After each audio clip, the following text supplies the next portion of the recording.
be all right.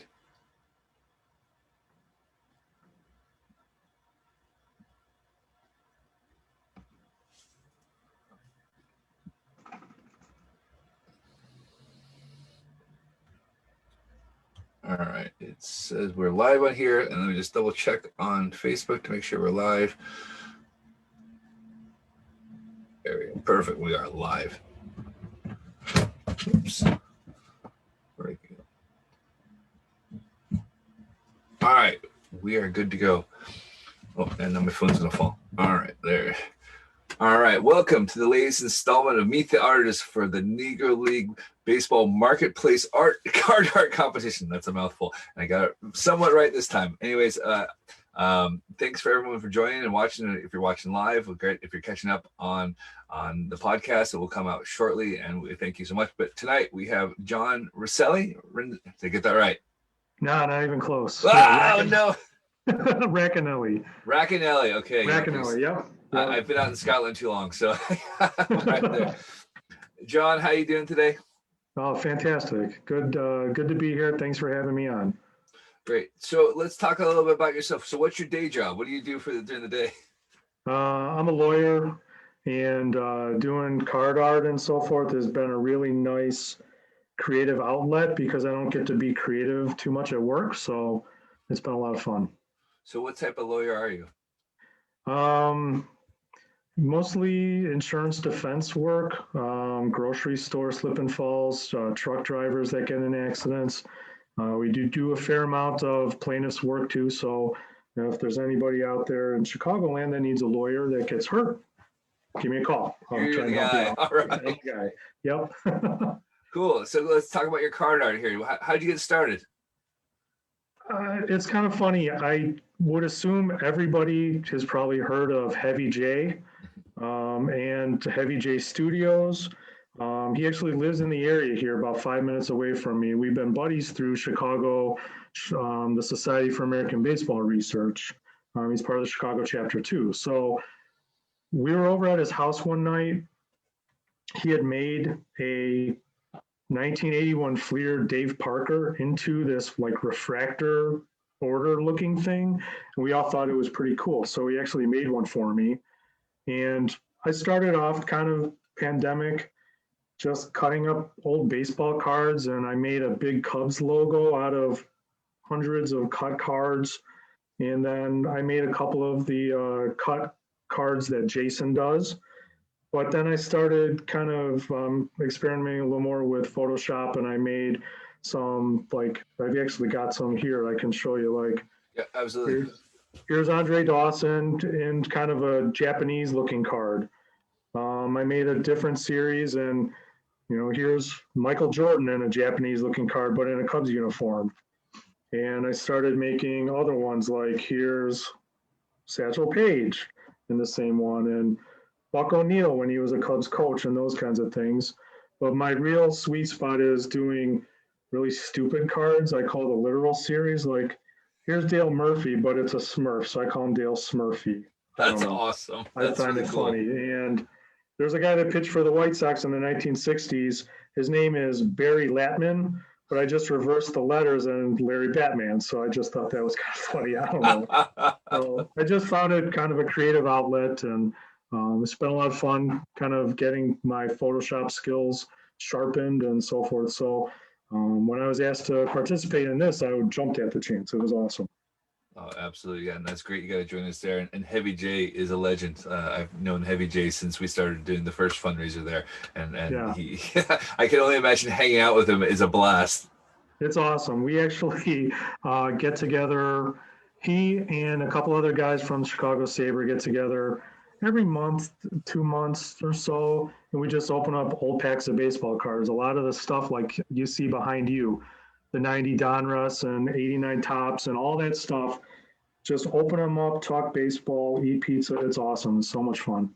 That sounds amazing. I'm going to have to come join you guys. We're already talking about coming back to Chicago again, and I'm absolutely going to go hang out with you guys all day long.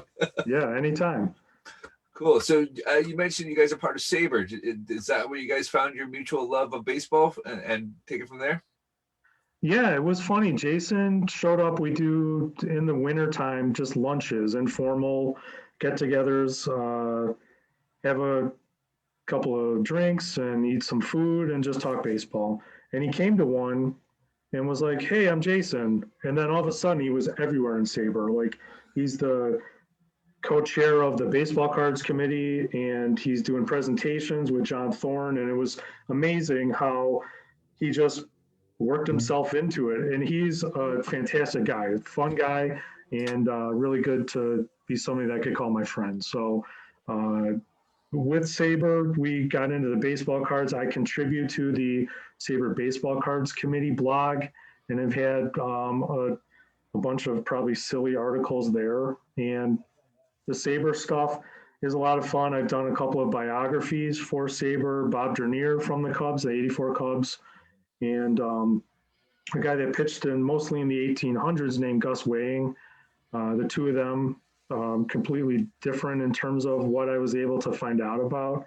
And, you know, it was fun. I got to talk to Bob Dernier. Bob Dernier's done a session with us for the chapter where he answered questions for us and so forth. So just, I've loved baseball my entire life, and being in Saber has just been taking it to the next level.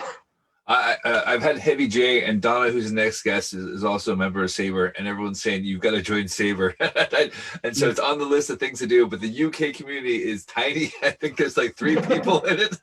Yeah, but it's fun. It's a lot. It's a lot of fun if you like baseball, and you like baseball in a certain way. You will find a lot of other people that like it the exact same way you do. Right. Okay. That's really interesting. So tell me about Bob Dernier. So I know Bob Dernier. I watched the Cubs. I watched WGN growing up in Seattle. And I know Bob Dernier. So tell me something interesting about Bob Dernier that people might not know, because he had a fairly lengthy career, but you know, he's still kind of an obscure guy.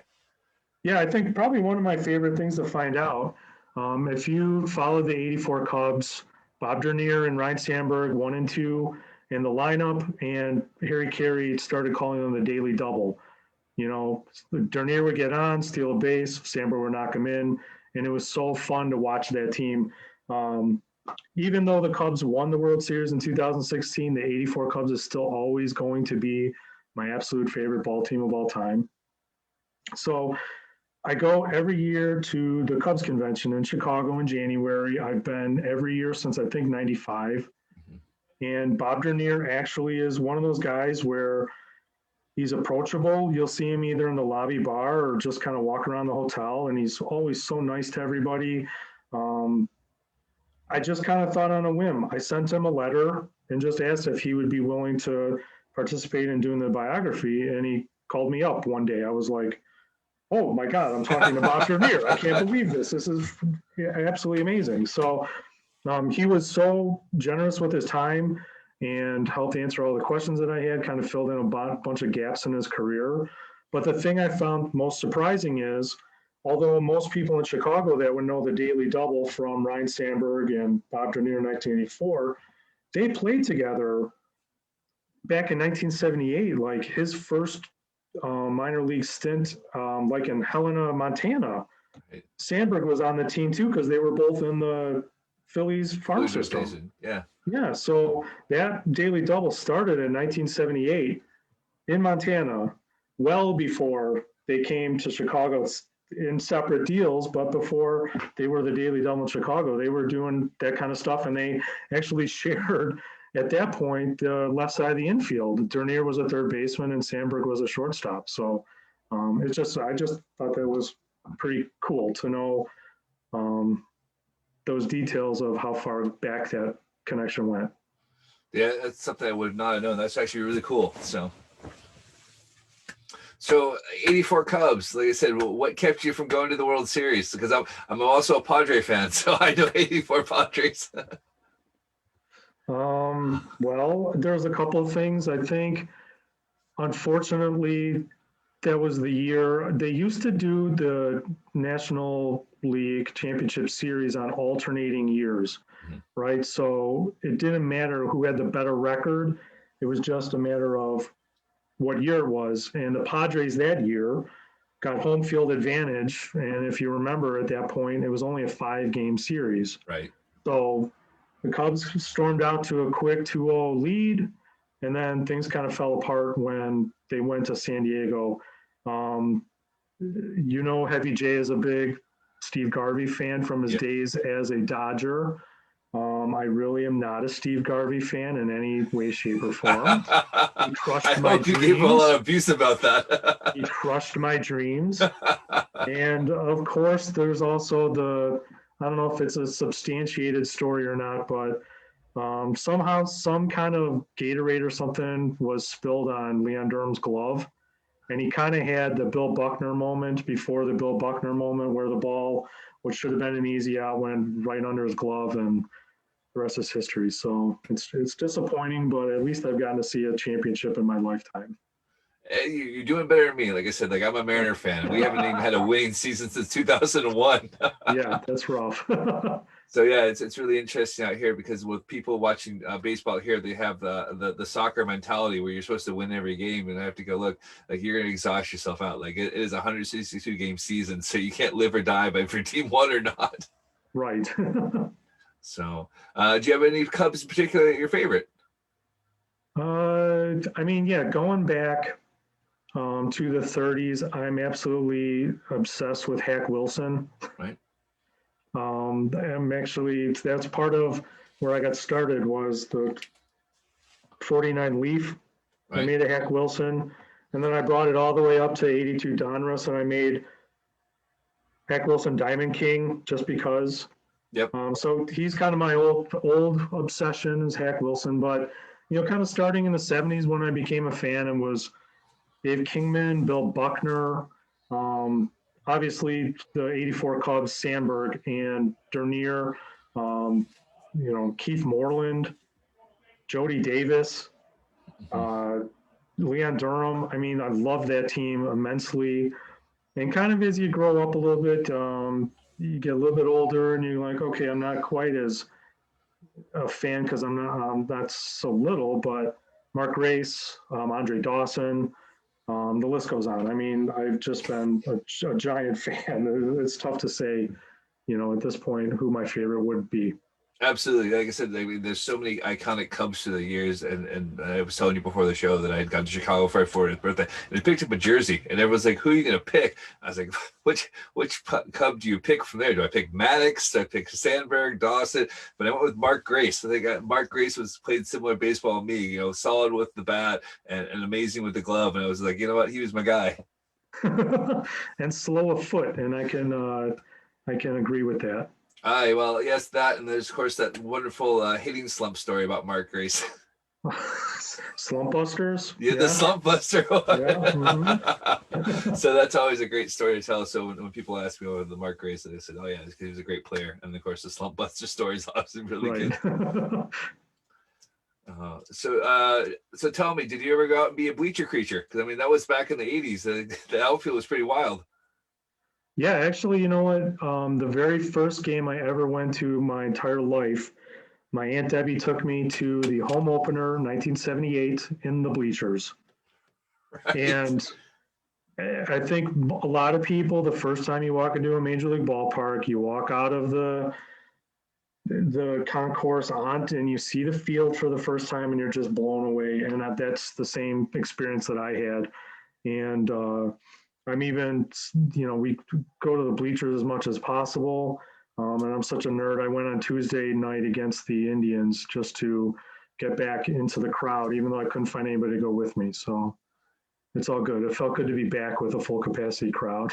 Yeah, absolutely. I forget that we guys are back at full capacity there. So yeah, Wrigley's such a special place to catch a game in. I mean, there's just so much history there. And then, just was blown away how tiny it actually is. It's actually a really small stadium.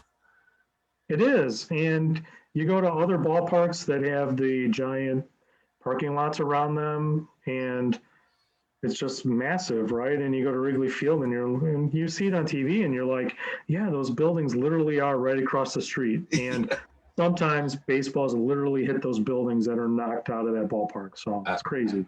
Have you ever watched a game from out there? On the rooftops? Yeah, on the rooftops, because I said that's one of Yes. those things. Oh, nice. How was it?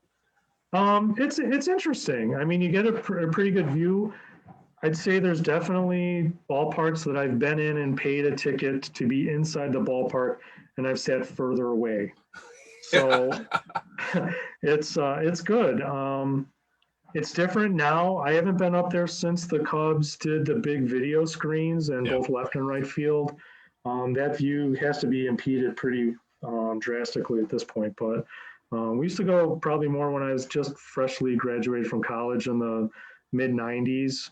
We'd spend a lot of time up there. It wasn't as expensive. The rooftops weren't anywhere near as sophisticated. You basically would just pull up with a case of beer and walk upstairs, and they'd put it in a trough with some ice. So it's been fun. With a lot, 20 other people you don't know and hang out and just drink beers and chat baseball. Exactly. Yep. And you'd be on the same kind of bleachers up there that you would see at your local ballpark to watch a Little League game. It was just, we put them up on the roof and that was the end of it. So. Yes, and who would ever guess? Because you talk about the '80s there, they still didn't have lights till '88, and the residents were against lights and having people. And now Wrigley Field is an absolute experience that you have to go there and see. Yes, exactly. A lot of fun. So I was going to ask you. So you're also a big fan of vintage electronic baseball games. Can you tell me more about that? Sure. Yeah. Are we talking like handheld ones? Are we talking just handheld ones? Yes, everybody I'm sure probably has seen the Mattel handheld game, maybe the Entex, the Coleco one. Those are probably the three biggest ones. But I kind of, in my grand constellation of baseball obsession, when those games came out when I was a kid, I was just, I couldn't get enough of them. It was different, like I grew up with the Atari, so that's my first experience with like a video game console. And the baseball games for that were pretty lacking in terms of realistic graphics and so forth. But the handheld electronic games, obviously they're something you could just put in your hand, you could take in the car, you could play in bed at night after your parents have told you already to go to bed. And I don't know, they're just kind of fun. The red lights and the flashing lights and the beeps and the boops, and I don't know, I got kind of hooked on that stuff. So I'd say, I don't know, it's probably been 20 years. I started seeing them. I, started going on eBay, and I was just amazed at how many different ones there were that I had never seen before. Right. Okay. And I kind of looked at them as these little stylized baseball stadiums that, as an added benefit, also played a game. So I'd like to think at this point, I don't know how many I have. I probably 50 to 60 different ones, most of them in boxes. Right. All of them work. Right. I've kind of nerded out in terms of getting different box variations. Like this is made by Tomy, but Sears also did one with a different number and a different box. Mm-hmm. Or some of the games were released here in the United States, but then there's a different box and a different set of instructions, or maybe a different gameplay field for Canada, because it's not all English there. Sometimes the Canadian games are multilingual, so you've got English and French versions. So I've kind of got all those little variations and stuff. And I kind of like to think at this point I might have the largest or the most complete electronic vintage handheld baseball game collection in the world. Maybe, probably not, but I hope I'm in the at least top 10. I don't know. Yeah, no, I know exactly what you're talking about. You were saying you were supposed to be, in the car, and obviously, when I'm supposed to be in bed, I had one of those. I'd go through D batteries like every other day playing those things, and I absolutely love it. And the same thing with you. I think probably about 6 or 7 years ago, I was like, I wonder if these things still exist, and they do. It was amazing. So I went and bought a set off somebody, and they all worked, and I played them for death for about a week, and my kids just went, these are dumb. You just push buttons, there's nothing to it. I was like, there's nothing to it. Yeah, I mean just no different than my kids will be with their phones watching television or YouTube or playing a game or whatever it might be. That was pretty much our phone for purposes of entertainment back in the late 70s, early 80s. So yeah, absolutely. Yeah, I think I had all the Mattel ones. So I had the baseball, the basketball, the hockey, and the football, and they were all great. Yep, I still have the basketball and the football one too, because those are fun. Just a bunch of little dashes or little blips, and it's just, I don't know. I guess you had to be there to think that it was fun, but it was fun. But it's funny you bring it up, and everyone's like, I had those. I absolutely had those, and they love playing it. So like, I'd break them out for friends when they come over, and I was like, all right, you go play it. They play it for 10 minutes. Like that was so much fun. The nostalgia was amazing. It is. So do you actually have like a collection where you can show off your set there and kind of see? As I said, you probably are one of the top collectors, one of those things there. But I would be curious to see if you've compared notes with anybody. I don't have actually a physical display. I did do, I've got a blog. It's like electronic baseball. I don't really even know the name of it off the top of my head, but I found one of your blogs. So okay. I took pictures of all my games. I took pictures of the instructions, the boxes.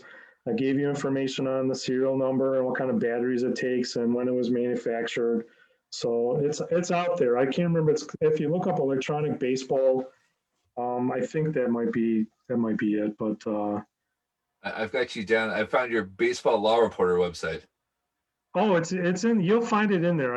You'll find it in there somewhere. I don't remember exactly how I've got it listed, but all my games are photographed in there. And I also included the Atari games, Super Nintendo, ColecoVision, and some of the other kind of more obscure cartridge-based games. So I don't know. I wish I had somewhere to display it down here. I just don't have enough room. That means taking down Cubs photos. You don't want to do that. No, that's not going to happen. Oh, that's great. I will definitely look at that. And I've got a friend over here who's big into his video games who actually, I donated all my handheld consoles to him because he's such a fan and he's got everything. I was like, look, I said, I got my fun on these. You go appreciate them. And he absolutely loves it because he's never seen anything like it before. So he grew up in, I think Saudi Arabia for a while, and then had traveled the world that way, and then ended up in Glasgow of all places. So, he has quite an interesting collection. And I think he was in Japan for a few years, so he picked up stuff there. So he has this wild and wonderful collection of stuff. And I was like, all right, I've got these handheld games from like the early '80s. And he says they're absolutely amazing. He said it was a wonderful collection. What addition to his collection? I haven't dipped my toe too far into the Japanese stuff, but if I was to do that, it would take my collection, I don't know, 2 or 3 fold. There's so much. Most of the stuff I think probably that was sold in the U.S. was either licensed or manufactured by Japanese companies. So there's a lot of variations and stuff that just don't get me started on, oh, this one's brown plastic, but in Japan it's green plastic. And then I'm like, oh, I want that one because it's different. But and I mentioned they aren't that expensive. I think most people say, oh, they're used toys. And I know Mattel came out with a version, 5 or 6 years ago, that was a little bit updated, but still had the same stuff on it. It did. It was pretty much the same game. It did have a nice control where you could turn the sound off. So all the beep, beep, beep, beep, you wouldn't annoy your parents. My parents, I think, wanted to kill me when we took a trip from Chicago down to Florida one year, and I was playing NTEX baseball the entire time. Beep, beep, beep, beep, beep. I think my dad wanted to throttle me. I don't know how I survived with that game. They probably just turned the radio up a little bit louder. But yeah, I remember the same thing where I hit a home run and then shoved the pillow over it to keep it quiet. Yep. So the parents didn't know I was up late playing baseball on it. Exactly. I was like, I wish there was a sound control on this. So they took care of it. Oh, that's amazing. Yeah, I might have, next time I go back to the States, I might have to go pick one of those up just for fun and play it all over again. And maybe try my kids to see if they'll enjoy it this time. Yeah, my kids they played a little bit, but as they've gotten older, it's kind of lost its luster. Fair enough. Like I said, the phone's got a million more things to do than looking at something that's 8-bit, not even 8-bit technology. Right, yeah. They're just a bunch of LEDs flashing. Yeah. Exactly. All right, John, I'm going to pull up your card here. Let's walk us through your card. So give me a second to pull the card up here, and I'll pull up your website here to start and go from there. And there's your Josh Gibson card.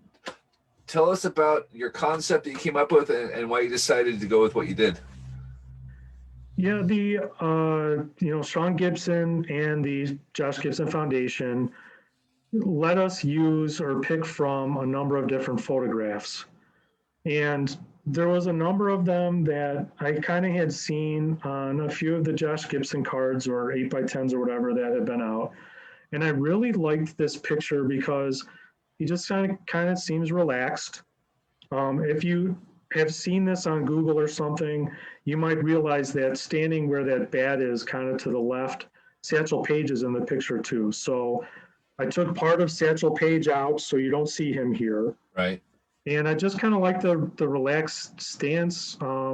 It seemed a little more candid in terms of the photograph, and I just love the way that he's looking at his bat. Like this is my baby. This is how I make my living, and this is my war club, and I don't know. I like the way it looked. So I had to colorize it. So I went through the process. The original was a black and white. The baseball bat itself, it didn't really come out, so I had to find kind of a wood grain looking bat that I kind of placed into his hands. And if you notice on the left-hand side, that cityscape there, that's actually a skyline from Pittsburgh in the 40s. So I try to be accurate to the time period that he played. Right. Okay. And for the background, I just kind of like the grass in the foreground and kind of that galaxy, Milky Way kind of looking background. I just kind of like the way it looked together. I experimented with a lot of stuff, and this was just kind of what I decided on. Yeah, no, it's you've done a fantastic job with it. I really like your card. Thanks. I would say, how was the colorization process? Is that a difficult thing for you to do? I said, I know you've got your Photoshop skills there, but I can imagine trying to colorize a photo would be quite difficult.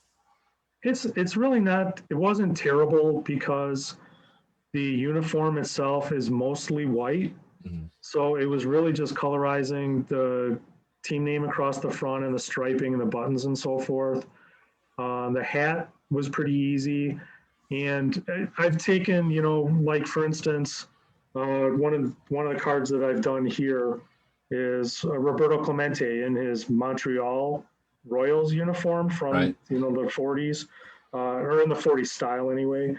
I've experimented with doing skin tones for all kinds of players, and I just happen to have one saved that worked really well for this Josh Gibson photo. So if I was trying to do this a year ago, it would have been a disaster. But luckily at this point, I've kind of been able to build up my collection of colors and was able to make it look as good as I liked it to look.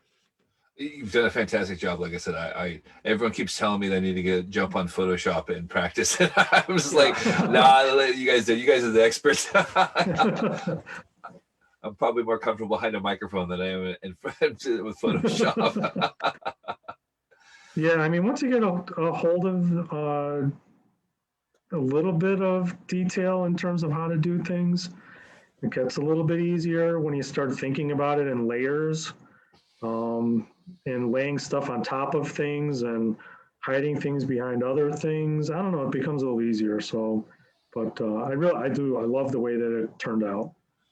So did you use any of your Saber knowledge to go back and look for stuff to help you out with the card? I didn't really with Saber so much, but obviously as a baseball fan and as a baseball nerd for my entire life, I knew who Josh Gibson was. But one of the great things about this campaign is finding out even more about him and his personal life and the struggles that he had as a young father and his wife passing away in childbirth and him raising twins on his own and things that I just had no idea. The struggles that he had from a personal level in terms of his family life. And I'm sure you're aware that, within the last, 6 months or so, Major League Baseball has finally recognized the Negro Leagues from, was it 1920 through 1948 as major leagues.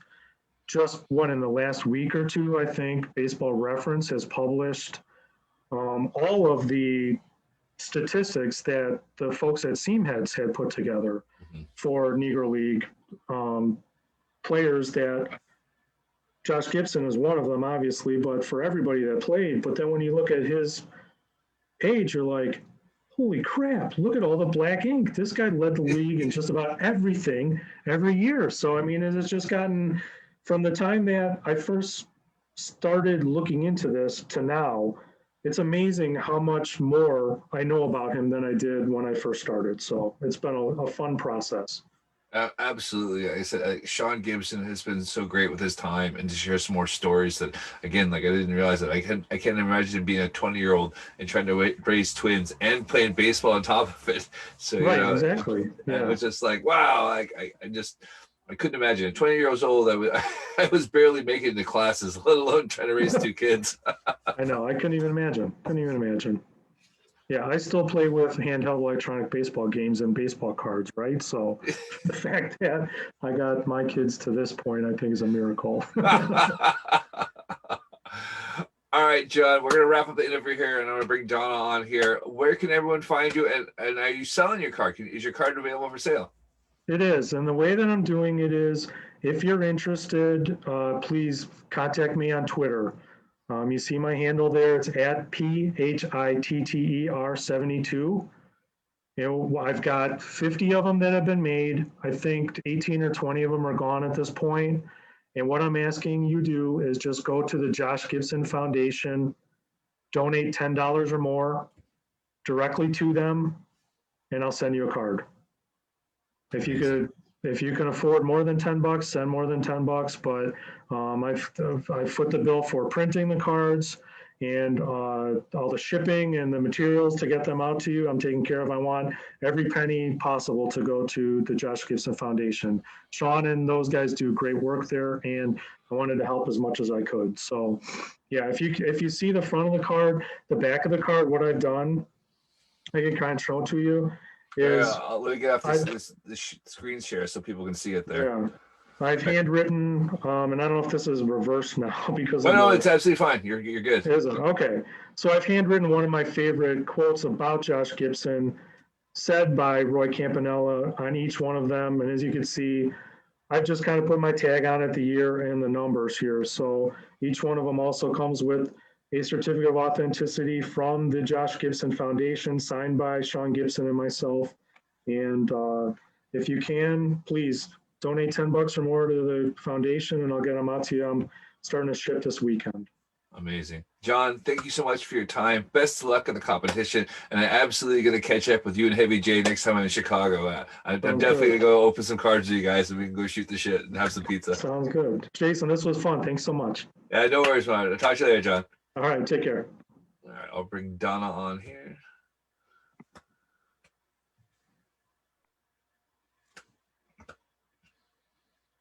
And part 2 of the interview, we have Donna. Donna, how you doing? Hello, sorry. That's all good. We just jumped in there. You got no warning at all. Here. I was. Oh, we lost you. Oh no, we lost Donna. Hold on. We'll bring Donna back out there. We had a little bit of a crash, and she'll be right back. I imagine that's the case. So if you hang tight, Donna will be here. And yeah, I'll tell you about my day while we get that. So Donna's back. I went and played baseball today for the first time in 3 years. So I'm a bit sore and a bit tired, but it was amazing to go and play catch and play baseball today. We dropped you again. No, we're having problems here. So I might have to bring Donna back on. But yes, I went down to baseball in Edinburgh, and I figured it had been 3 years and I have a weekend to myself. So I thought it was a good idea to go down and see the guys and see how they're doing. And was through batting practice. So after 300 balls, my arm is pretty tired, and I'm pretty sure I'll be really sore. All right. Are we good now? Yes, I am so sorry. I am so sorry. Okay. Oh, good. I filled the air telling everyone that I went and played baseball today. It was fantastic. Oh, that's awesome. That is awesome. Congratulations. I feel like that deserves congratulations. Ah, thanks. Yeah, no, my wife and the kids are off to see the godparents for the weekend. And so I was like, what am I going to do with myself? I was like, there's baseball today. I'm going to go down there. And so through batting practice to everybody. So my arm's a little sore. That's okay. That's okay. Very, very cool. Awesome. Progress. Yes, exactly. So yes, it was good. So I was still the pitching machine. I threw about 300 balls today. So Ooh, for you, so you're all in right away again. Wow. yeah, exactly. 3 years rest. I'm good. So Okay, all right, all right. That was part of my career out here, was the fact I could throw forever and would throw batting practice. We figured, man, back in the day, I probably threw 400 to 500 pitches for batting practice. Wow. Yeah. Woo. But enough about me. Donna, how you doing? I am doing wonderfully. I was just emailing with Mr. Shake and Heavy J and Ted. So I'm sorry that I was kind of not paying attention to the screen. I lost track. It's all good. Yes. No. It turns out John and Heavy J live like 5 minutes from each other. So Yes, I was like, all right, I'm coming to Chicago. We're gonna hang out and open some baseball cards. Oh yeah. Oh, I am insanely jealous. Back in February, Heavy J hosted a really fun card art party over Zoom. Right. With some friends who had met on the 1023 live streams that Blake used to host. Right. And he invited John to join. And so that's how I met John. So yeah. Okay. And we're like, wait, we don't know him. Oh yeah, he lives like 5 minutes from. Like, oh, jealous. Yeah, exactly. Yeah. I want to go nerd out with you guys. Exactly. Yes. You're not coming over for the national, are you?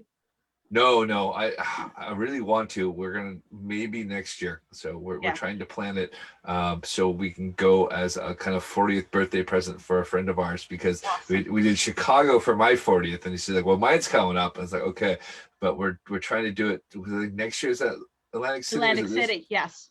And we thought, okay, because that way we can go to New York. And absolutely.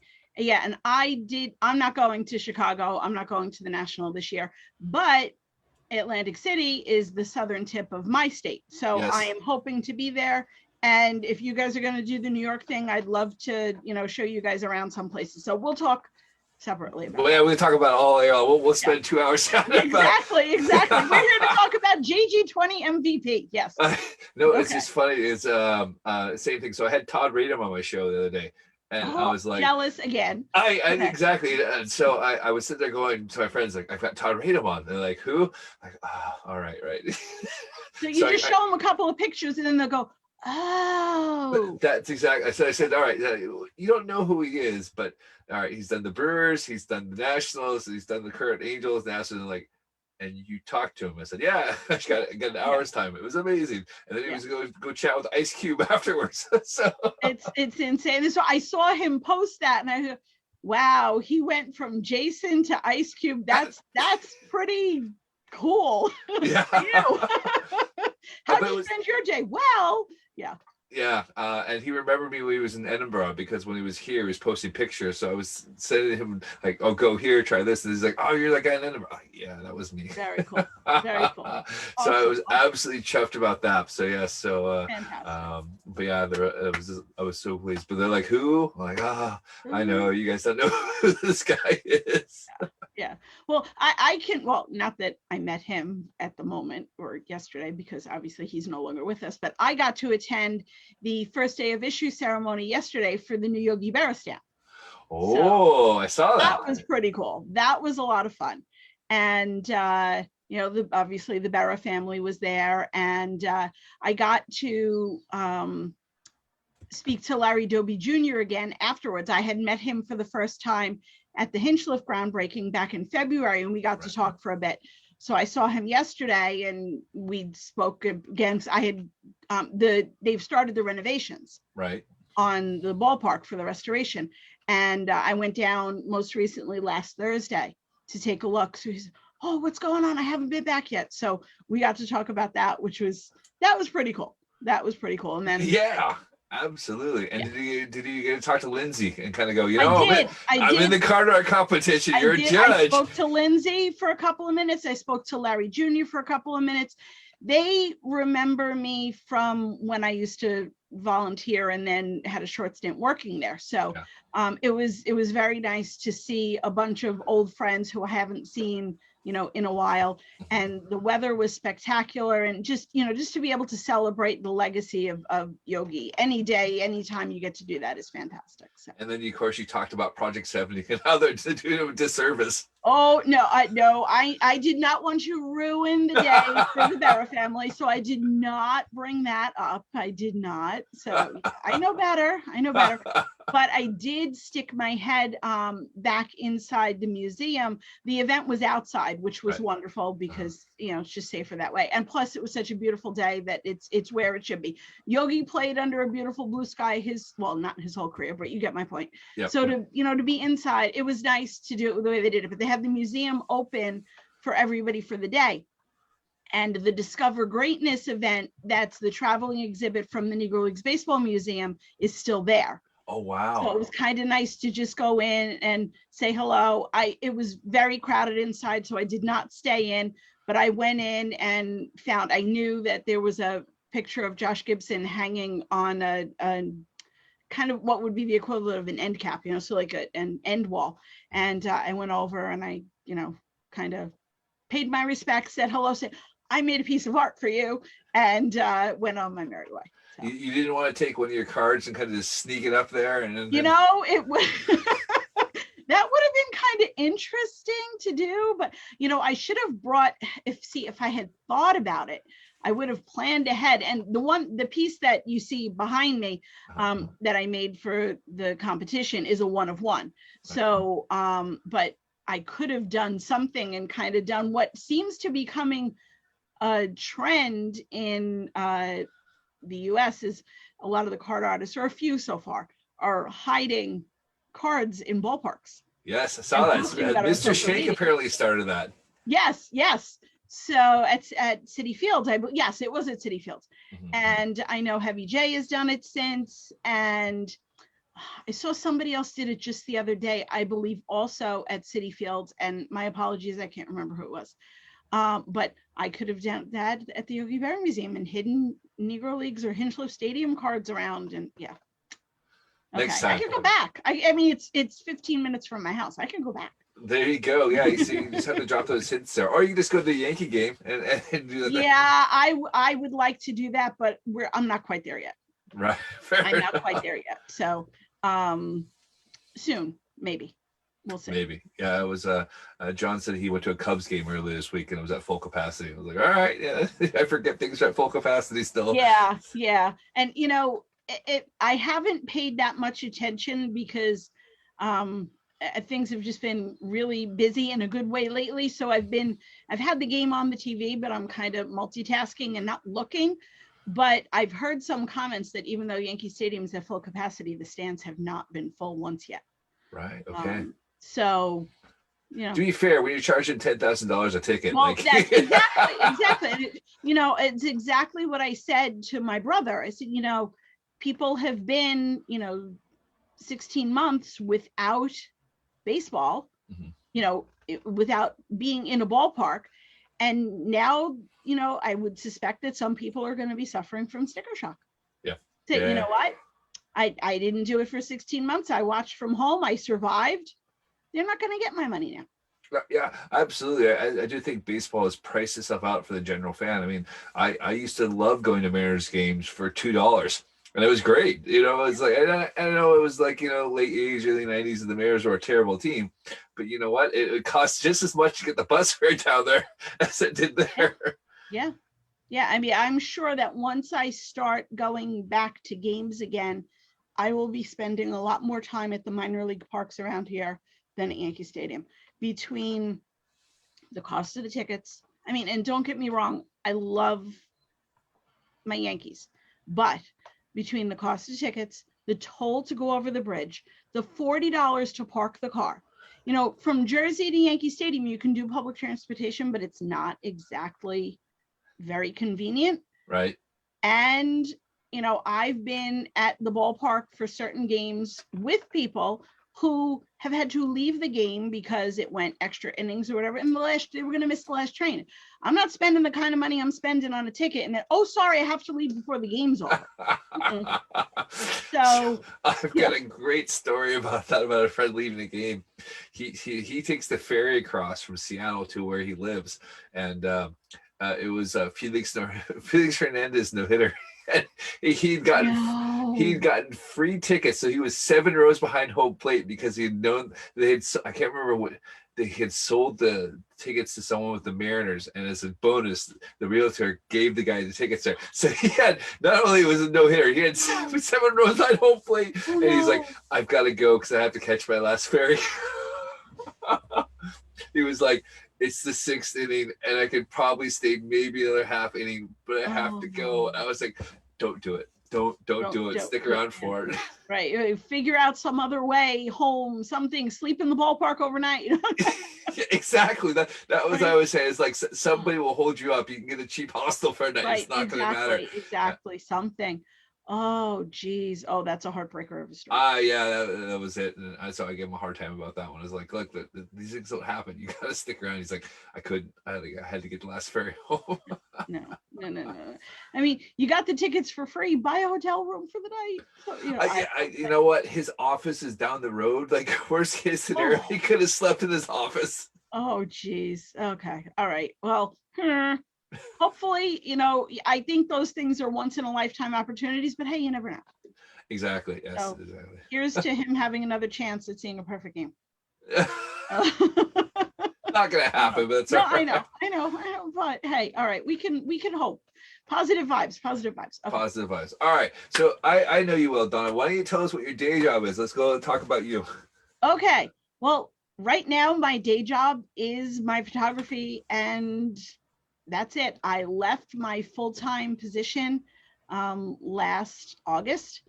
Wasn't planning on doing that, but not to be all negative, but it got to be a very toxic environment where they weren't really, not only was it a toxic environment, but it wasn't safe because they didn't really believe in a lot of the COVID protocol stuff.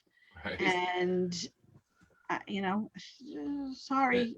Time to go.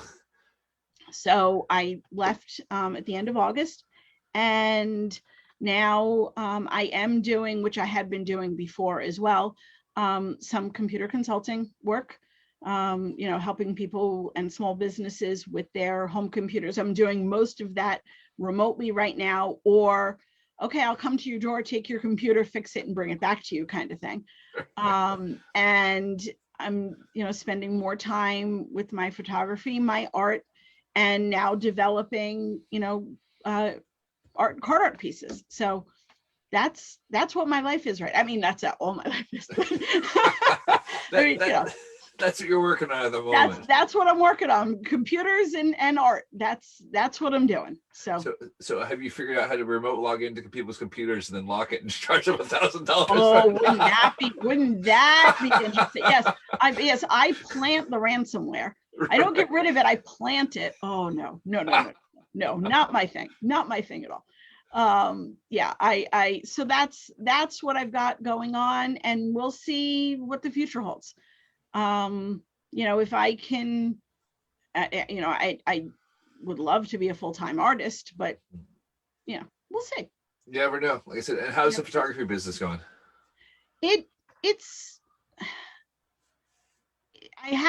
There's interest, but I think, the world isn't fully back to, even though the hobby world went crazy. I mean, look, I'm posting my work. I've gotten a lot of positive feedback. I'm not doing the photography as in, please hire me for your wedding. Like, that's not my thing.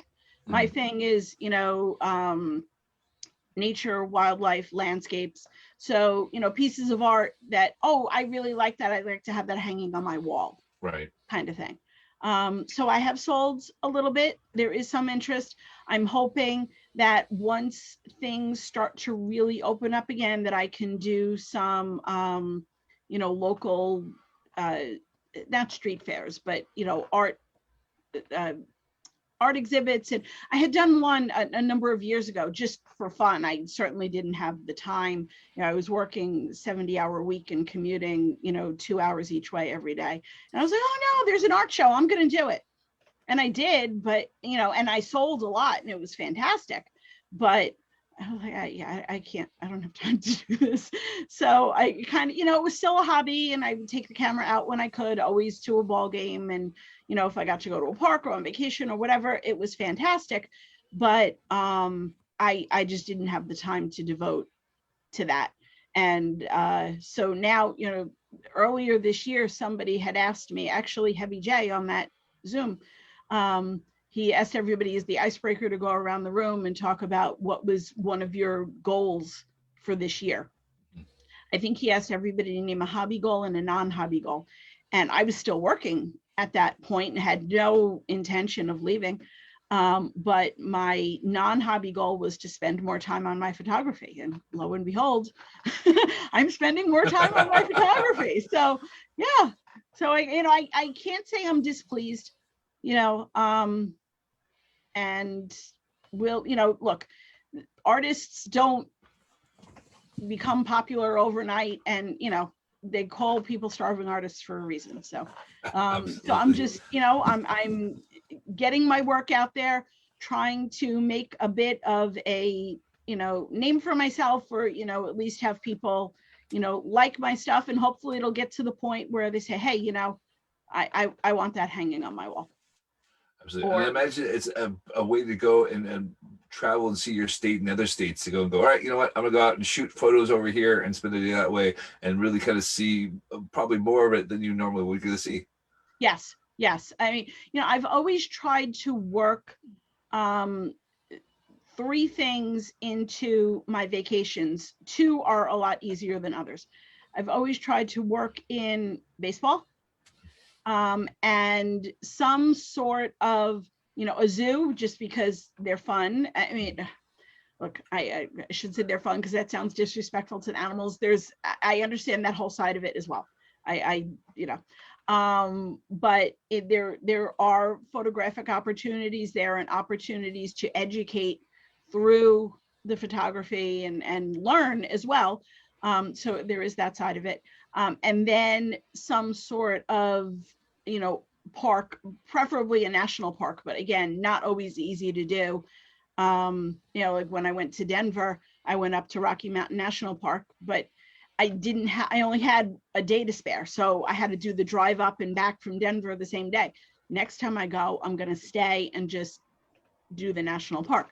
Same thing when I went to Seattle, drove to Mount Rainier National Park and really only had a day to spare. But, now I may have the luxury of more time and be able to spend more time doing that. But yeah, there's definitely fantastic incentive to travel and see things.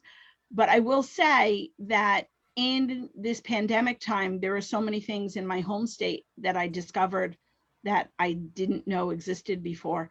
And for example, I found out very recently in the middle of May that there's this unbelievable iris garden about a half an hour from my house. They exhibit over 3,000 different varieties of irises, and wow. have at the peak have over 14,000 blooms on view.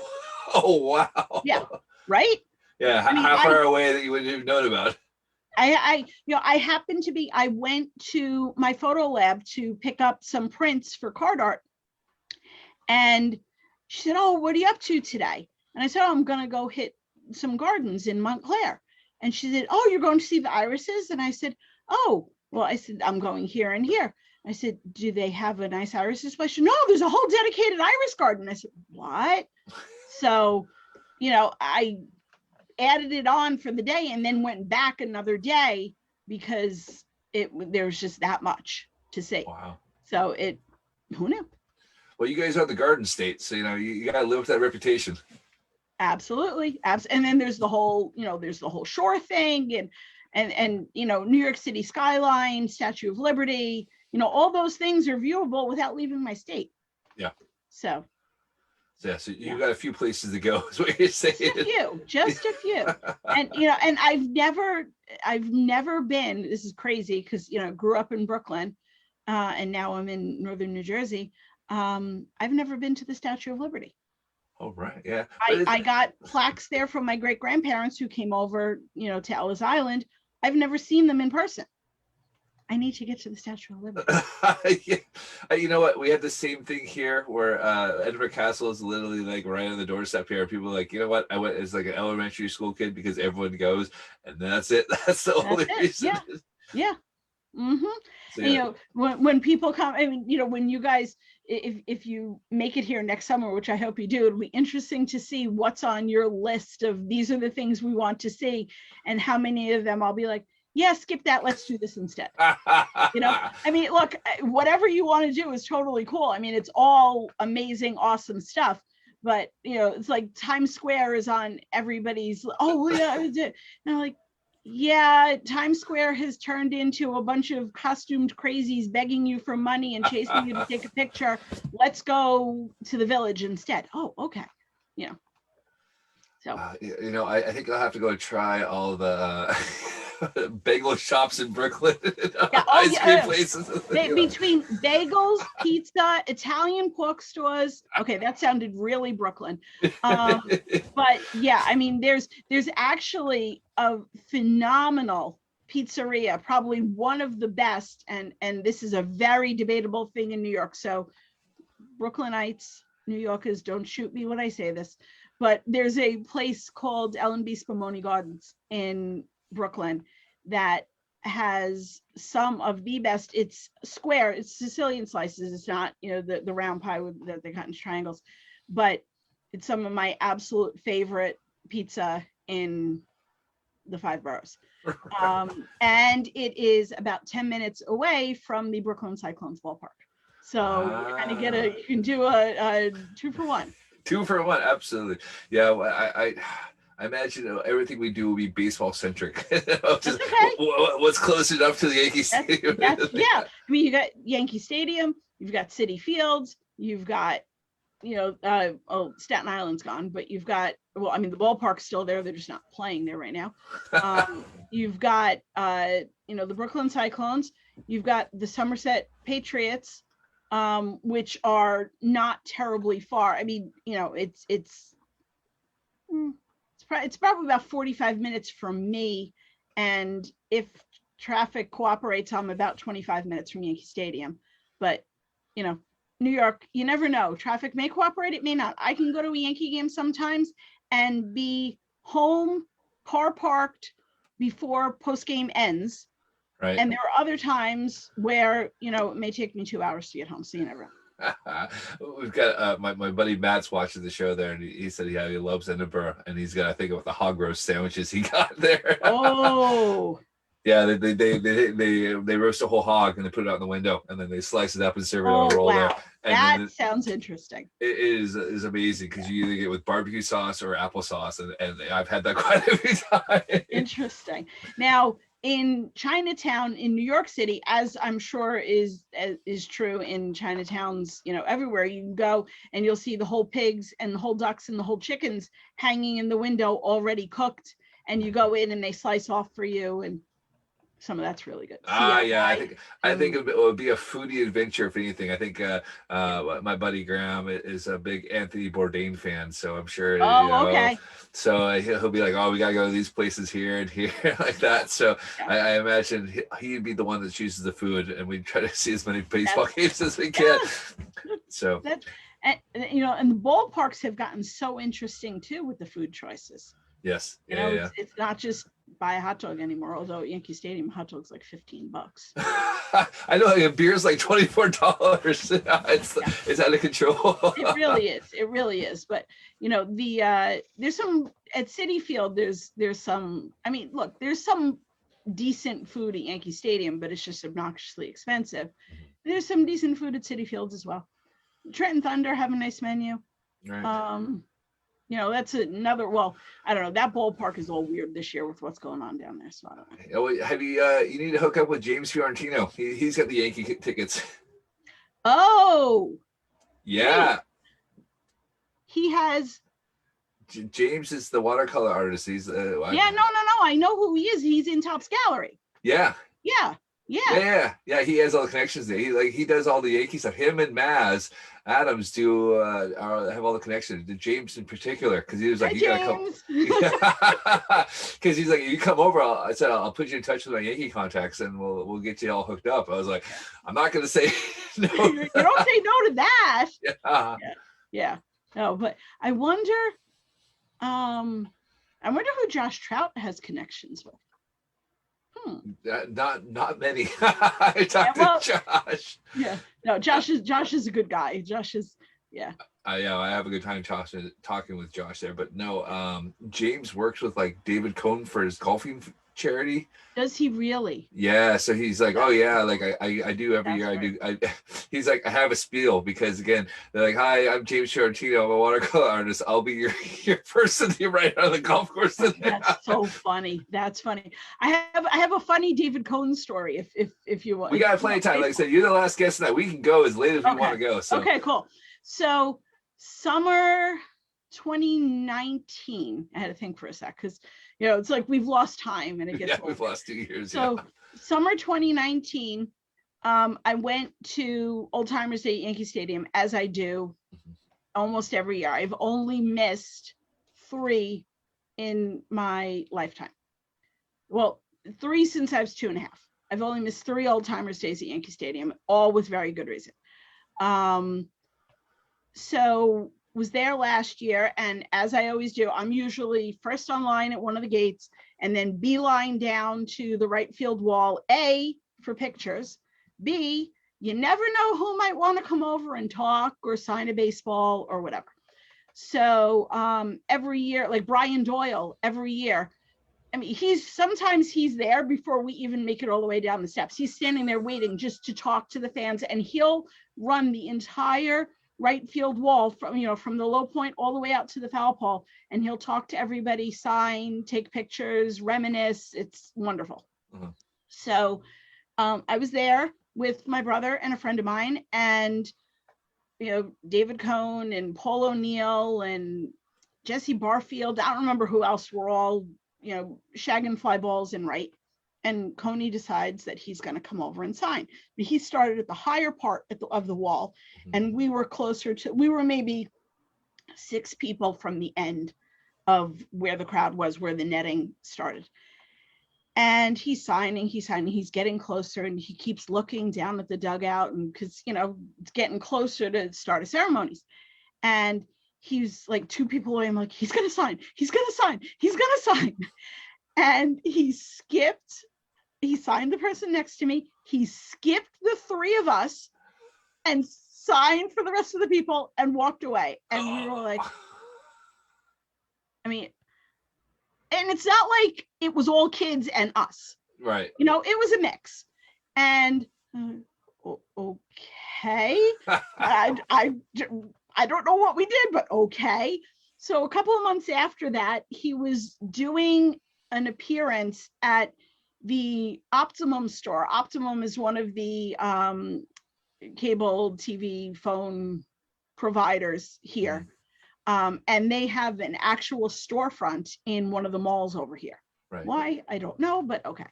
And he was going to do an appearance there, signing, taking photos, no charge, whatever. I didn't get my David Cohn ball last time. I'm getting my David Cohn ball now. So my friends and I went. My brother I don't know what was going on with him that day, but he wasn't able to join us. We got there. We made sure we were the first people online and showed up, waiting. He comes walking around the corner of the mall by himself, just like normal guy walking through the mall. And he sees the line. He's like, are you here for me? And I wore my Yogi Berra jersey for a reason. And because he pitched his perfect game on Yogi Berra Day at Yankee Stadium. Right. So couldn't miss, this line that started with me and my Yankee shirt. Are you here for me? Why are you here? Yes. All right, I'll be with you guys in a couple of minutes. Went inside because, of course, the store manager had, 50 people there to meet him. And that's all fine and good. Perks, I get it. So we were first online and said, okay, go ahead, go in. So we walk in, I'm heading towards the table. And I said to him before, I was halfway away from the between the store entrance and the table. I said, have I got a story for you? And he was like, oh, really? So I told him the story, and he looks at me and says, I remember doing that. That was you? I'm so sorry. And he said, I had a rush and I didn't know what to do, so I just skipped people. You were the people. I said, yes, I was the people you skipped. Oh, well, let's take care of you right now. I was like, yes, please. So, and it was so funny that he was, I remember doing that. So he signed my baseball on the sweet spot and inscribed it perfect game with the date, which I thought was pretty awesome. He was not doing that for everybody that day. Right. So he did that for me. He did that for my friend, and we left. And I said, you know, and now Anthony, my brother, doesn't have a baseball. I was like, we got to get back online. You know, I didn't feel right asking him to sign. I mean, the line was insane. I imagine it was quite probably a good 50, 100 people deep, no problem. Absolutely insane. So we got back on the line and we said, look, if we make it in, we make it in. If we don't, we don't. You know, we were fortunate to have the time to be able to do it. Right. So, okay, we're now back the next people online again. I walk in, I said, it's like deja vu all over again. And he looked at me and he said, you're back? And I said, yeah. I said, remember, I said you skipped 3 people? I said, you know, I want to have a ball from Red Brother Tree. He goes, I would have signed anything you asked me to sign. Why didn't you just have me do it before?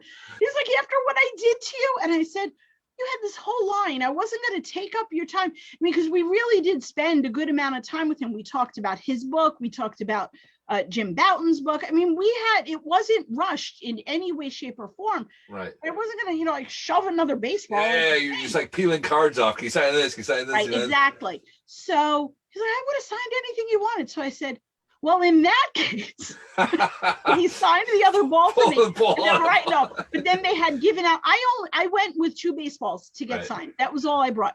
But they had given out those little, you know, ice cream helmets. Yes, yeah. On the way out. So I had that. So I said, you want to sign that for me too? Because I'm thinking that would make a really nice display. And he's like, absolutely. And he signed it for me and did the perfect game with the date and silver Sharpie on the brim.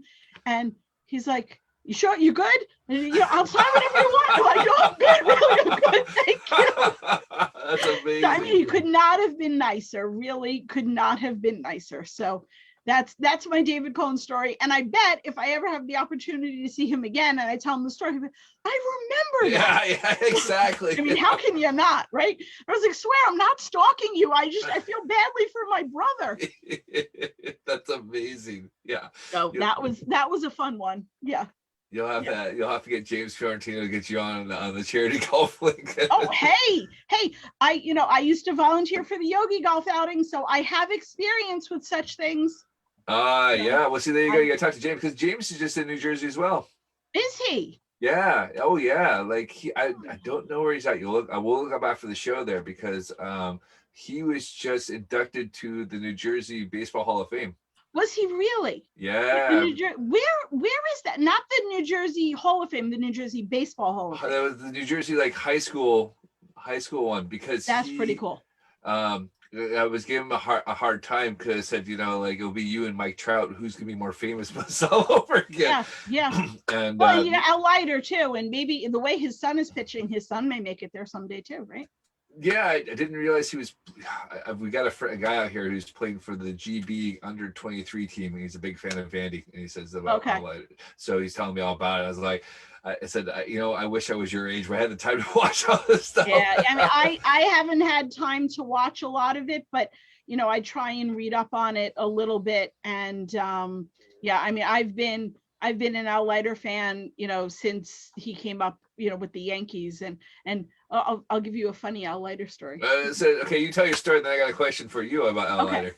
Okay, so back in I'm gonna say it was late 80s,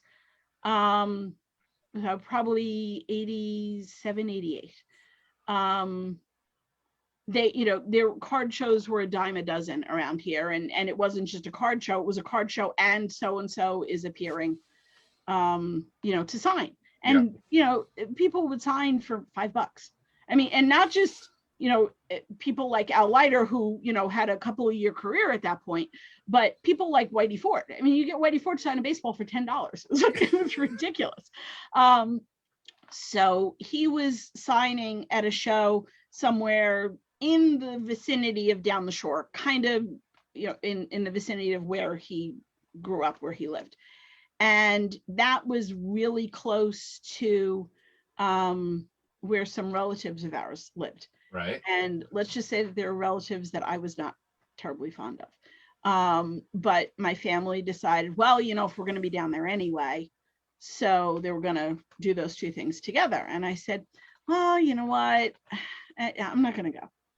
I'm not. Well, actually, I'm sorry. I'm telling the story wrong. There was a baseball card show down there. Tommy John was going to be signing. Right. And again, right, I'm telling you, it was like every school gym was hosting a card show every weekend, or, once a month, every other weekend. They were crazy. So they were going, and they were going to, spend time with these relatives and then go to the card show. And I'm like, yeah, I have to work one Saturday a month. I think I'm going to make this my Saturday to work, and I'm not going to go. And they're like, all right. I was like, but here's a baseball. Please get Tommy John to sign it for me. Thank you by the very way, much. here's a ball. By the way, here's a ball. Can you get Tommy John to him? My dad was like, all right, okay. And off to work I went, and off to visit the relatives they went. I came home from work. They came home from the show and the relatives. And my dad's like, oh, I'm sorry, I didn't get Tommy John to sign baseball for you. I'm like, what do you mean you didn't get your? Well, because there was another show and Al Leiter was there, and I was like, oh no. And that was my shot. That was my shot. I missed my chance to meet Al Leiter. So, oh well. Maybe someday. Someday. Yeah, I was gonna ask, did you have his rookie card? Because again, it's the rookie card was not him on the picture. Yes, I have. As a matter of fact, I traded for it because I was chasing it, in packs like crazy, and it just, I wasn't hitting the card. And I was like, oh. I traded for it with my best friend's younger sister. Right. Who's a Mets fan, but she was also a baseball card collector. Right. And I didn't try and take advantage of her. I mean, it was a fair trade, but she opened it. She's like, oh, okay. And I was like, let's go. I'll take it. And that's how I got my Al Leiter rookie card without his head on it. Because as soon as you said Al Leiter, it was like, oh yeah, there was that 88 tops, and it's not him. I'm trying to remember what the guy's name was. For some reason, I want to say it was George something or something George. I don't know. I can't remember. So we'll Google it later. So James lives in Flemington, New Jersey. Okay, so that's probably about. I think Flemington's about an hour from me. That's not bad. I think, but that's not bad at all. That's not bad. So you hit James up and you go talk to James and go do all that. Yeah. And oh my gosh, yeah. I will happily volunteer for Mr. Cohn's outing, and I'm not saying that to be like all fangirl. I legitimately enjoy helping with that kind of stuff. So I did it at the Yogi one, and it was a blast. And you might as well expand your portfolio for as many Yankees as you can find. So hey, right? Why not? Why not? I think he says Mariano goes to that, Posada goes to that. So I would think, yeah. I would think it's, and probably a lot of the broadcasters, and you may get some Mets, you may get some Royals, you may get some. I mean, you never know who else may appear. But I mean, there's so many Yankees that still live in this area. Even, I mean, like Mariano is not far away in New York State from here. Mm-hmm. Willie Randolph is semi-local. He's actually closer to me than he is to James, but Willie Randolph is still around here. CC Sabathia. CC Sabathia's son actually plays, well, not just plays, I mean, he's attending same high school that my brothers went to. Okay. And he's playing ball for them now. I believe he's a first baseman. So they live, or I mean, there's Juris Familia actually lives in my town, Right. Which is kind of funny because I don't know, like I live in the same town as a professional baseball player. Okay. And like sometimes if I'm coming home and taking the back roads, I actually drive past his house. So it's just kind of funny. It makes me laugh. It's just like, okay. It is odd to see him out of uniform. I guarantee you 99 times out of 100, you don't see him with a hat on. You don't know who they are. Right, exactly. Oh, yeah, there have been times where I was in the city one night, went to see a Broadway show. And, you know, those, when the show's all let out, it's a hopping scene over there. But there's also a lot of restaurants and bars in the area. And I had gotten out of a show one night, and as I tend to do, you know, kind of hanging around, taking pictures of, you know, marquees, and you never know what, you know, taxis speeding by. It's just, you know, it's New York. It's a fun place to photograph. And I am somebody, you know, there's two people walking towards me, and you could see there's like a general hubbub. And I didn't really know why. And then when the person got closer, it was Mike Piazza. Right. And I was surprised that people recognized him because A, he was out of uniform, B, he didn't have his mustache. Oh, right. Okay, yeah. And, you know, I mean, I saw him, and quite honestly, if others hadn't recognized him, he would have just blended in, you know, but I'm sure that there have been times that I've walked past people in the city and just didn't notice. I was walking through, I don't remember what street it was, but I was in the city one day, and it was kind of a crowded, it was probably, you know, rush hour. So a lot of people were getting out of work and whatever. And there was this one person that was a lot taller than everybody else. So for that reason and that reason only, he stuck out. And so I took notice, not because I was like, oh, that must be somebody famous. Just how can you not? He's head and shoulders yeah. and then some above everybody else. And it was Jeff Nelson, just walking through the streets of New York. Did he still have his mustache? No. And there was Jeff Nelson just walking through the streets of New York. Okay. Yeah, I don't think I would have ever been able to pick out Jeff Nelson. I mean, you know, if he was with a group of really tall people, absolutely, yeah. I wouldn't have even taken notice, but no, but it's New York. Like I said, there's 10 million people there. You're just gonna walk through it like that. They actually did that with like the London series, and the players just kind of walk out and about because no one recognized them. I mean, like I said, you're just a big, tall, muscular dude. Yeah, and exactly. So you are anybody that could be there. It's interesting though in the context of baseball to a certain extent, because I've seen it, like I said before, I'm one of those people that likes to get to the ballpark and be inside as soon as it opens. Yeah. Not necessarily always because I want to be down at the wall to see who I can talk to and get pictures of and get to sign, but sometimes those are the best opportunities to photograph the ballpark. Mm-hmm. So I tend to be there early, be first through the gate, whatever. And I can't tell you how many times I've been there, and a lot of the lesser known, not less talented, but lesser known Yankees just get off the subway and just walk right past me and walk into the ballpark. Well, that was John Oler with the Mets. He said he used to take the subway. No one knew who he was. And no one knew who he was. To be fair, he looks like a Bible salesman. So yes, that is very true. That is very true. Absolutely.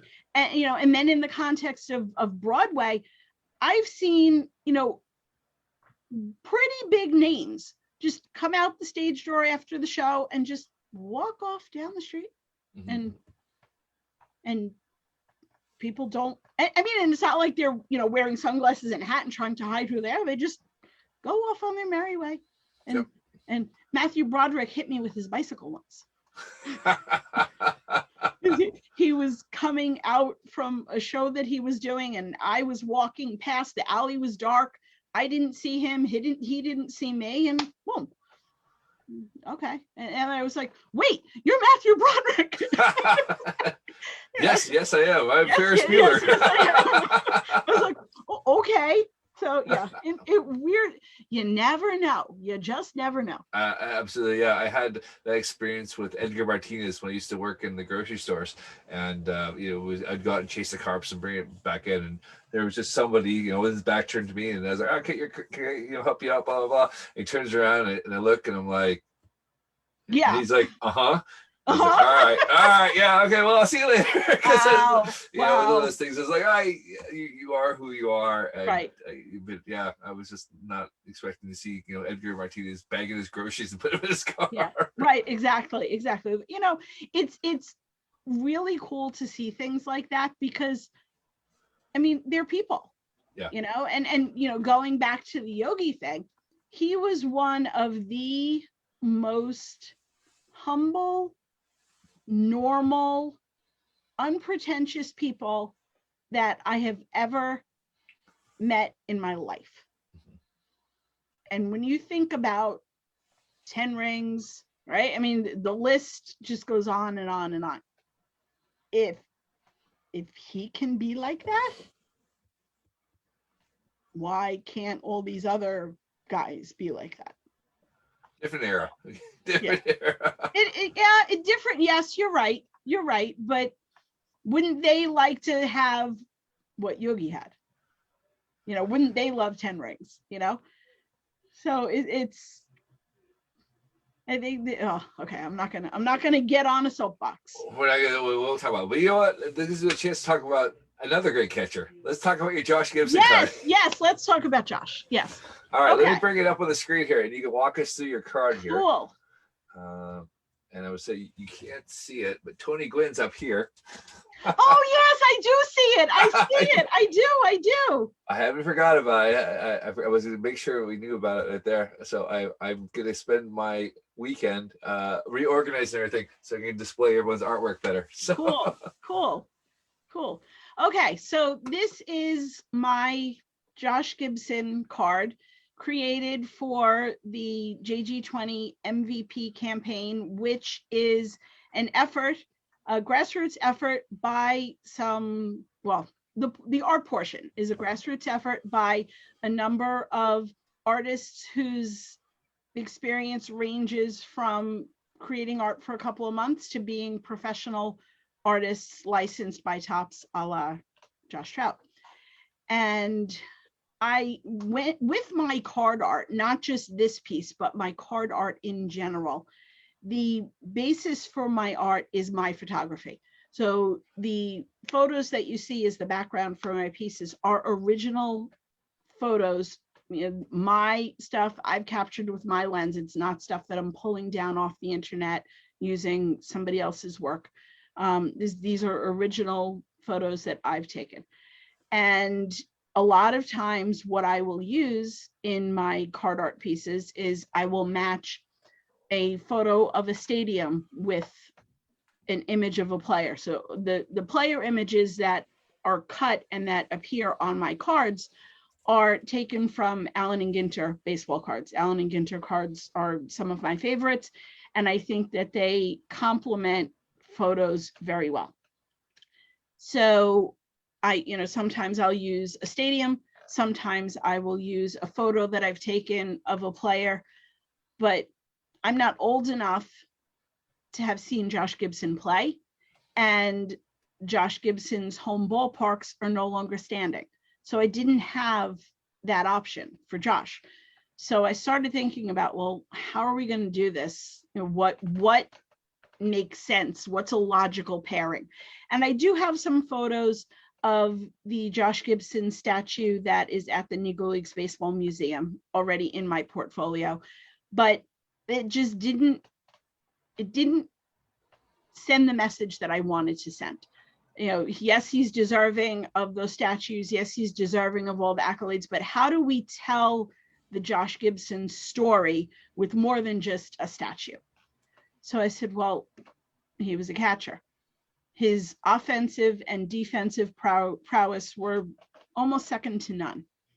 Okay, well, where did Josh go to work? Josh went to work at home plate and in the batter's box, offensively and defensively. That's where he built his legacy. That's where he went to work. That's where he made a name for himself. that's what I'm going to pair with my cut Allen and Ginter card. So I looked through my portfolio. I knew that, that I had some home plate photos in there because I like to, photograph. It's not always about the big picture of the ballpark. The details are a lot of fun too. So I found one that I thought sat well with the card. I was fortunate that Allen and Ginter chose to include a Josh Gibson card in the first reissue for Allen and Ginter in 2006. And Heavy J was actually kind enough to send the card to me. I didn't have to go hunting for it on eBay. I did not, even though I am a Ginter collector, those 2006 cards aren't easy to come by, and I wasn't collecting Ginter back then. So whatever I have in my collection is stuff that I've been fortunate enough to come across at shows. I haven't gotten to the point of hunting them down on eBay. I mean, they're there. I just, you don't come across them very often in person. So he provided the card for me, and I went to work on creating this piece that I call Josh Gibson's Office. So I put that title across the top. I cut the card. I put kind of a glow effect around him that's an overlay printed onto the card. And then I wanted to, for a big reason why we're doing this is to educate others. So I didn't want it to just be the statement, this was Josh Gibson's office. And, it just so happens that there was a great Dizzy Dean quote that talks about Josh offensively and defensively. And I thought that it was a great, one of the great aspects of that quote is that it came from a non-Negro leaguer. So I thought it was important to show that his talent was recognized across the board, even though he was being kept from playing Major League Baseball simply because his skin was the wrong color. I mean, that's it. That is the reason. So everybody knew it. Everybody knew how talented he was, but unfortunately, still couldn't play. And then the autograph that's vertically on the right side of the card, the reason that I specifically chose that version of his auto is because the Joshua Gibson form of his signature is the one that his family is partial to. So I used that version as a tribute to Sean Gibson and the Gibson family and everybody who's carrying on Josh's legacy through the Josh Gibson Foundation and all the wonderful work they do to teach and encourage academic and athletic success in the Pittsburgh area. So that's the meaning behind my card. Absolutely. Or my piece of art. It's 4x6. It is not card sized. It is 4x6. The Allen and Ginter image of Josh is hand cut and adhered to the card. So there is a little bit, it's not built out like a 3D like some of the other wonderful card artists do. It does sit. And then I finish off the edges of the card in soft pastels to kind of complement and highlight so that it doesn't just look like, a card slapped on a piece of paper. Yeah, I did my card art. My card art exactly looked like that. And you know what? There is a time and a place for that. But when you're doing mixed media, sometimes, if I had done that, it really would have just looked like a piece of cardboard slapped on top of a professionally printed photo, and it just wasn't the right look. So I finish off the edges with soft pastels to highlight the outline of the card and try and match the colors that you see on the card. And so that's the piece. It's amazing. I really like it. So I will pull up my Tony Gwynn card. Oh, you can see it there. Yeah, I took it down. So like that, so you can see how it looks on that way and there, and it's amazing, and I absolutely love it. So I was thrilled that you sent that in the mail, and it absolutely made my day when I got that. I was like, yes, I got my card. I'm glad you like it. Yeah, so that card is from what I call my yesterday and today series, because Tony never actually played in Petco. I have pictures of Jack Murphy, Qualcomm, whatever you want to call it, but they're not digital, and I haven't gotten to pulling out my negatives and starting to digitize that stuff yet. But either way, it's Padres history. So that's a yesterday and today series where it might be a current ballpark with an older player, or an older ballpark with a current player. So, and I'm hoping to start doing, I need to build up, and, now I need to hit eBay and start accumulating cards for the other Negro Leaguers, because Allen and Ginter has included a number over the years. And I'm going to start doing a Negro League series, some of which will be players paired with some of my photos of Hinchliffe Stadium, which is still standing. So it won't necessarily be their home ballpark. I've kind of envisioned the card art is going into, a couple of different series. So there'll be the yesterday and today. There'll be the player series where it's an image of a player, and then the player, a player card. There'll be a tribute series where it may be a mural or a statue of the player, a la, those beautiful statues that they have outside of Busch Stadium. So I may do a Bob Gibson, his statue with his card. I believe there's a Dizzy Dean there. I don't know if there's a Dizzy Dean Ginter card though. But so there would be that kind of, the Larry Doby mural. And I mean, there's, a bunch of beautiful murals over by Yankee Stadium of a lot of the different Yankee players. And I'm going to do a Negro League series that, I'll have to get creative like I got with this one. Some of it will be Hinchliffe, I don't know how that's going to develop, but I do want to make sure that I don't exclude them just because I don't have the, because I was born at the wrong time, I guess. Right. Right. Exactly. And then really fun, I'm thinking about doing maybe a nicknames series where I may take one of my photos of a panda and pair it with Pablo Sandoval, or a polar bear, or polar bear, and put it with, with Pete Alonso, or, I don't know if I have a picture of a catfish, but I could go to an aquarium and get a picture of a catfish. Exactly. And we'll do a Jim Hunter card, right? Yeah. So, but I wanted this Josh Gibson card really more than any of the others that I've made so far. And not that I've made a bazillion of them, but I really wanted this to tell a story and be educational and be more than just a piece of art. Absolutely. All right. And where can everyone find your art? And one, is your card for sale? And two, where can everyone find your art? Okay. My card will be for sale via auction.